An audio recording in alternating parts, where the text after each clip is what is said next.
Hey, Wesley, thanks for being here today. Hey, Ashley, I'm glad to be here with you. Super Yeah. excited to have you here and for the topic that we're going to be covering.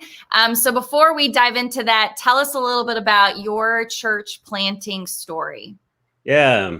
So it feels like a long time ago, but it was only 8 years ago. So we moved back to Atlanta. So I had moved away. I'm from Atlanta, born and raised. I moved back to Atlanta in 2012 to plant a new church. And along with this, just an incredible group of people back there, we planted a new church on the south side of Atlanta. Our church was intentionally multi-ethnic, and I think we focused a lot on just being an authentic community, and I think a lot of that came down to like we just thought like we could pursue racial justice and equity and reconciliation best through an authentic multi-ethnic church. And so it was just this beautiful community that we planted there on the south side of Atlanta. And it was interesting, to be honest, being back in my old neighborhood and just kind of being there more, not as a kid or not as a child, but kind of reimagining mission in my community and planting a church there. And so we planted a church that had a deep community feel, and we just believed that the community we were planting in needed our church. And so we were just super excited to be planting a new church then. I love that you had such a strong, vision to want to be just missionaries in your community. I think that's awesome.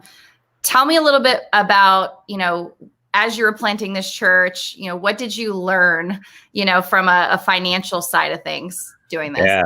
Yeah. I learned a lot of stuff. I also learned a lot about finances. So I think the first thing I learned is that you need money to plant a church. And that may sound like a no duh kind of thing, right? But whenever you look in the Bible, you see that God's mission through the church is funded by generous people who give financial resources to help God's work in communities. And so this was huge for us, right? So like for us starting a new church, we knew that we needed donors. And so fundraising and communicating with our donors it was a huge thing. Like we really focused heavily on that. And I'll never forget that one day, this was early in our church planning story. I got a call from a pastor of a church, and he wanted to meet up with our team. And when we met up with him, he handed us a check, right? And it was thousands of dollars. I didn't even know this guy. Like it was just an out of the blue call. Somehow he had heard about our church and that we were planning. And he came and he gave us his check, and he said, just communicate with us. Give us some updates. And I think they were supporting some other churches that wouldn't communicate with them. And so they were shifting their giving to our church in hopes that we would communicate with them. And so needless to say, I tend to err on the side of over communicating with donors, whether that's expressing our financial needs, whether that's thanking them for their gifts. Always wanted them to feel like they were a part of the community that we were planning in, and not just distant and just sending money our way. I wanted them to feel like they were part of the mission in our community. That's great.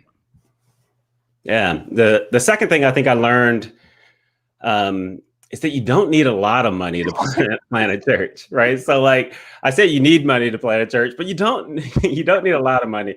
And this may sound contradictory, but the reality is you probably don't need as much money as you think. And so what we learned is that with a little bit of patience and planning, we were able to plant a church with less money than we thought we could. The problem is, and I think this is increasingly becoming a problem, is that we want everything quick and easy.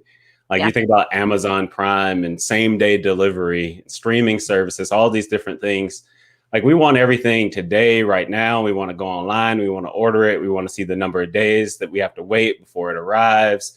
If you're like me, you're checking the tracking and you're seeing if it's, where it is and what state it's in and all the check-ins and stuff is being shipped to you. Like we want things like we've lost this art of waiting. And when we planted our church, much of our equipment it was just donated by other church plants that were no longer set up, tear down, or larger churches that had stuff sitting around in a closet somewhere. but it didn't come quickly. So it took a little bit of patience, a little bit of planning, but some of the stuff we got actually was higher quality than what we would have purchased ourselves. In fact, some ways we upped the quality and saved money by patiently seeking donations from other churches. And so, people often go, well, of course you did that. Like, you could have raised money and you could have purchased what you wanted. And we didn't really do this out of lack of financial support. We're really just trying to be good stewards of the resources that have been entrusted to our care. And so for me, all this was kind of going towards an effort, right? It contributed towards building what I called a rainy day fund or savings. And I believe every church needs savings in the bank, money, cash in the bank. And I believe every church needs at least 6 months of their annual operating expense in the bank, because the reality is a rainy day is coming. Yeah, that's so great. So you said 6 months. At least, yeah. Tell me I think if you're a new church, you could be building up to that 6 months. Yeah. If you've been, in existence for a while, like going beyond 6 months in the bank, that's not a bad thing either. Because the more the better, right? And we'll talk a little bit about that. Yeah. So 6 months. Yeah, you're right. That's a lot, depending where you're at in your church planting journey. So tell me more about, why that is so important. Well, so I think savings is often overlooked in church finances. And, a lot of people know, they just know the discomfort of living paycheck to paycheck, right? And I've been there where I felt like my livelihood was dependent upon the next paycheck that I was hoping would come in 2 weeks. A lot of churches are doing ministry the same way. They're living offering to offering. And in the same way, this is just an uncomfortable place to be in. And often their mission is contingent upon that next offering. In fact, I believe that financial capital, or at least a lack of it, is one of the primary obstacles to mission. And when churches face financial shortages, and I've seen this, and I've even experienced this temptation, when churches face financial obstacles, they often turn inward to growth strategies or maintaining the base instead of living on mission. And as a church, we were just committed to meeting real needs in our community, and we didn't want to allow a lack of finances to get in the way of doing that. Now, I know some people are probably thinking, well, you can make an impact with a handful of people and no money, little to no money. And that's true. But sometimes I just believe that meeting real financial needs requires financial capital, or meeting real needs requires financial capital. And that mission is sometimes, not all the time, but mission is sometimes this collaboration between people's time and their talent working together to make an impact in their community. I love this idea. How would you practically do this, though? Yeah. So in our church, one of the sayings I used to always say is, we wanted to be in a position to give God our best yes. And so that meant we wanted to be intentional about our day-to-day decisions so that it would be easier to say yes to God. And so we never wanted to ask that question, can I afford to say yes to God? That, for some reason, that just felt like an inappropriate question to ask. And we didn't want our financial irresponsibility to get in the way of giving God our best yes. And so for us, that meant building margin into every one of our financial decisions. So like, as we were thinking about payroll for our staff, we wanted to pay our staff what they actually needed. We didn't want to go beyond that, right? We wanted to pay them what they actually needed. I know some people watching this are probably thinking, I'm glad I don't work for his church. But we saw that as an area, especially as a new church, that we could sacrifice and we could build in some margin, and we could assure that the church would be financially healthy.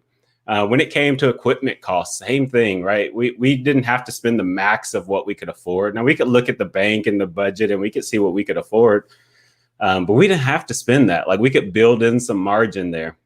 And then early in the life of our church, I think, when we were 5 months in, we moved into this building that we ended up buying, I think in year 2, which was crazy for a new church to be buying a building. But when we were buying this building, or if you're leasing a building, you don't have to spend what you are approved to spend, we never wanted any of our financial decisions to push us close to our financial limit.